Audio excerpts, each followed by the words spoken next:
Look at business news now at 20 after 6. The South African Sugar Association has offered 176 million rand in funding to black and small-scale cane growers.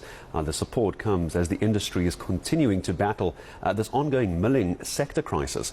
Growers are yet to recover from last year's financial shocks in that season as well. So more on the support they're getting. I'm joined by SA Canegrowers CEO. It's Dr. Thomas Funke making time for me this morning. Doctor, good to have you back on eNCA with us. Before we get into why the support, I just want to get a sense and remind me, what is this milling crisis that we're talking about? For those not in the industry, just remind me what you're dealing with at the moment. Yeah, good morning. The milling crisis is largely linked to both Gledhouse Sugar and Tonga Tulip being in business rescue, and that itself is a long story. It's publicly known, and the good news, though, is that I think we're making progress on that front. The business rescue practitioners seem to have secured a strategic equity partner who has been named, and who will be buying over the sugar assets from Tonga Tulip. So that's all good news. I think we're moving in the right direction. But the last 6 to 7 months have been very testing for all parties in the industry, especially the small-scale growers. Yeah, and this is where the support comes in, a bit of a sweetener, if you will, for the small-scale growers as well. Where did we come up with 176 million? What kind of research went into this before this financial support came in? What were you looking at? Yeah, this is actually a 1 billion rand transformation fund that the industry has created. It's been paid out over the past 5 years already. And this latest iteration of that is the package, I think, for the current season, 23-24 season. And that is money that's due to our black farmers, especially our small-scale growers. And it gives them a premium on their cane price. So it increases their revenue by about 6%.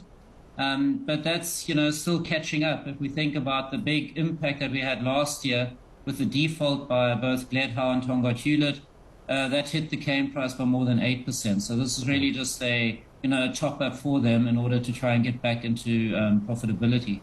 It would be fair to say, though, there's no such thing as a free lunch. What does SA Canegrowers get out of this? What's the reward? What's the ROI? Yeah, look, we pride ourselves in having a lot of small-scale growers in our industry. We're very proud of that. And obviously a lot of farm workers employed in our sector. We've got 1 million livelihoods dependent on this industry.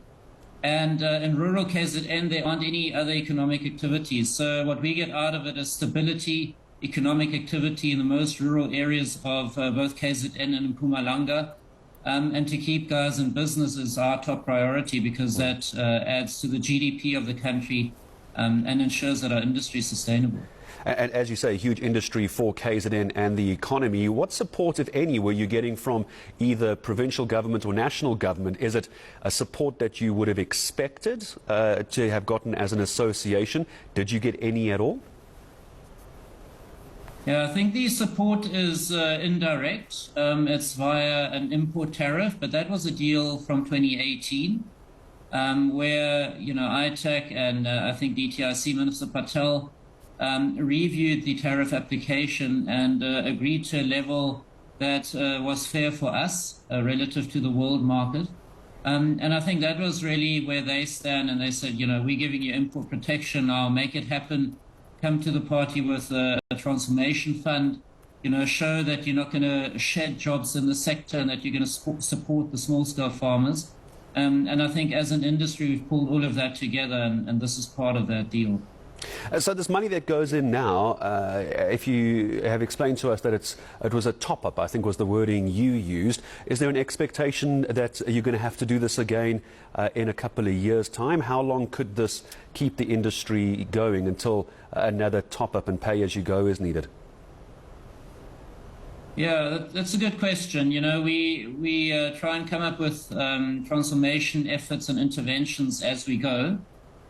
We've had, as I said, a 5-year program now that's coming to an end at the end of the season.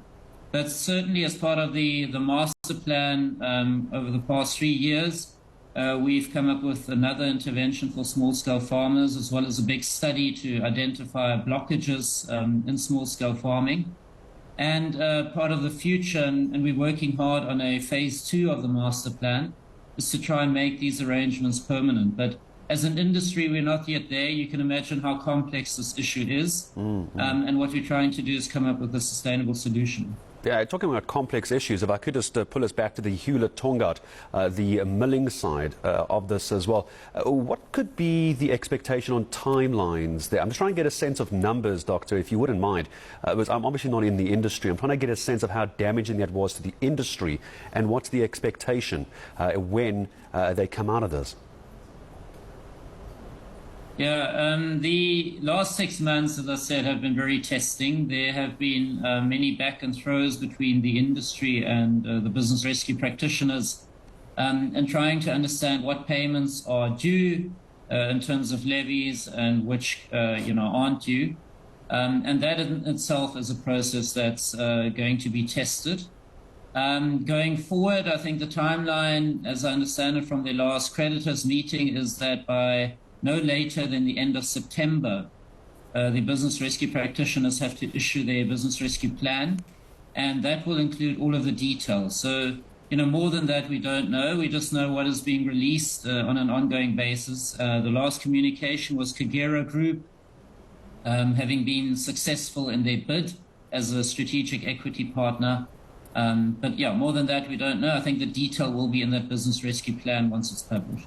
Well, then for the moment, Doctor, I'm going to say thank you very much for making time for us this morning. SA Canegrowers CEO, Dr. Thomas Funke, making time for us this morning. Talk about this 176 million rand lifeline extended to farmers. That's because the sugar industry continues to struggle as well. So it looks like it's a lifeline for many of the cane growers. What we'll do is some follow-up stories, I'm sure, on that and get a sense from those on the ground in the sugarcane fields, those smaller companies and those black-owned companies, how much of an impact it's having for them. I'm sure it's making the world of difference.